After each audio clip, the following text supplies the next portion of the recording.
రుచుల నుంచి ఇందిరారాణి మాట్లాడుతున్నాను. కాచిగూడ, కుప్తిగూడ, హైదరాబాద్, తెలంగాణ. తెలుగింటి రుచులకి 3 లక్షల కట్టిన సార్ ఫ్రాంచైజ్ ఇది. వాట్సాప్లో చూసి ఇక్కడ అన్ఎంప్లాయ్మెంట్ వాళ్ళకి ఎంప్లాయ్మెంట్ ఉంటుందని, బాగుంటుందని, వాళ్ళు బెనిఫిట్స్ ఇస్తారని అన్ని ఆశపడి నా రిటైర్మెంట్ డబ్బులతో తీసుకున్నా సార్. చాలా కష్టంగా వచ్చింది సార్ ఇది నాకు డబ్బు. వీళ్ళు ఫ్రాడ్ చేసి వెళ్ళిపోయింది సార్. ఫస్ట్ టైం సరుకు పంపించారు, నెక్స్ట్ టైం నుంచి అంతా ఫ్రాడ్ చేసింది సార్. మేము 600 అవుట్లెట్స్ వాళ్ళకి అందరికీ అన్యాయం చేసి పరిగెత్తిపోయింది సార్. మా వాళ్ళు అక్కడ 5 days అక్కడ పోరాడింది సార్. వాళ్ళు బాక్సెస్ని పెట్టుకొని ఉరికిపోయారట బెంగళూరుకి. వీళ్ళ ఫ్రాంచైజ్ వచ్చేసి నెల్లూరు చేసిన అగ్రిమెంట్ పేపర్ సార్. దీనికి అన్ని డాక్యుమెంట్స్ రిలేటెడ్ ఉన్నాయి sir. Pages all pages update sir. అన్నిటి విధానంగా సైన్ చేసి ఇచ్చింది సార్. 3.5 lakhs కట్టిన సార్. వాళ్ళు అన్యాయం చేసింది సార్. మాత్రం అన్ని డాక్యుమెంట్స్ అన్ని ఇచ్చేది ఖర్చు పంపించి ఫస్ట్ టైం నెక్స్ట్ టైం పారిపోయింది సార్. వాళ్ళు ఒక్కసారి కూడా మా బెనిఫిట్స్ కూడా వేయలేదు సార్ మాకు.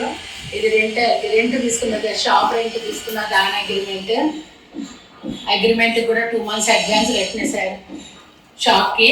మా షాప్ వచ్చేసి కాచిగూడ, కుప్తిగూడ, హైదరాబాద్, తెలంగాణ సార్.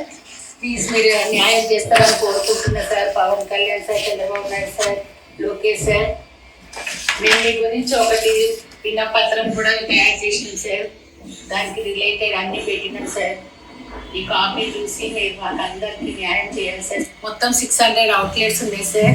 గ్రామీణ తెలుగింటి రుచులు మొత్తం మందికి మోసం చేసింది సార్. వీళ్ళు ఒక్క డబ్బు కూడా ఎవ్వరికి వెళ్ళలేదు సార్. మోసపోయినా సార్. వాట్సాప్లో పెట్టింది సార్. ఇవన్నీ మాకు 1,00,000 రూపాయలేమో ఇంటీరియర్ అని చెప్పింది సార్. 50,000 ఏమో అడ్వర్టైజ్మెంట్ డిజిటల్ అని చెప్పారు. 50,000 డిపాజిట్ అన్నారు. 1,00,000 సర్క్ అన్నారు. కానీ 1,00,000 ఎవ్వరికి వెళ్ళలేదు సార్. 1,00,000 రూపాయలు ఇచ్చి 50,000 నొక్కేసింది సార్. ఇప్పుడు మొత్తానికి అంత డబ్బులు నొక్కేసింది సార్. వాళ్ళు అందరికి న్యాయం చేయాలని కోరుకుంటున్నా సార్. సంబంధించిన వాళ్ళు విజయ్, ఎండి, మహేందర్, సునీల్ ఈ ముగ్గురు కలిసి చాలా పెద్ద ఫ్రాడ్ చేసింది సార్. వీళ్ళని ఎట్లయినా పట్టి మీరు ఏమైనా పనిష్మెంట్ ఇవ్వాలి సార్. మా అందరికి న్యాయం చేయాలని కోరుకుంటున్నారు సార్. అందరు చాలా కష్టం నుంచి పైకి వచ్చింది సార్. అందరు అన్ఎంప్లాయ్మెంట్ వాళ్ళు ఒక ఎంప్లాయ్మెంట్ వచ్చినా చాలా సంతోషించినాం సార్.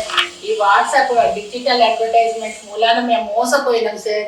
ఇలాంటి మోసం మళ్ళీ మళ్ళీ జరగకుండా చూడండి సార్. మీరు ఇంకా అన్యాయం చేయొద్దు సార్. అందరు మీద వాళ్ళ డబ్బులు తీసుకున్నారు సార్. వీళ్ళు అందరు చాలా పరిస్థితి బాగాలేదు సార్. బ్యాంకుల నుంచి లోను పుస్తకాలు కూడా పెట్టి అదంతా గిరి పెట్టి తెచ్చిన డబ్బు సార్. అందరు ఇంట్రెస్ట్ కట్టుకుంటున్నారు సార్. ప్లీజ్ హెల్ప్ అవుతుంది సార్. చంద్రబాబు నాయుడు గారు, పవన్ కళ్యాణ్ సార్, లోకేష్ సార్, మీరు అందరికి హెల్ప్ చేసినట్టు మాకు కూడా హెల్ప్ చేసి అందరికి న్యాయం చేకూర్చాలి.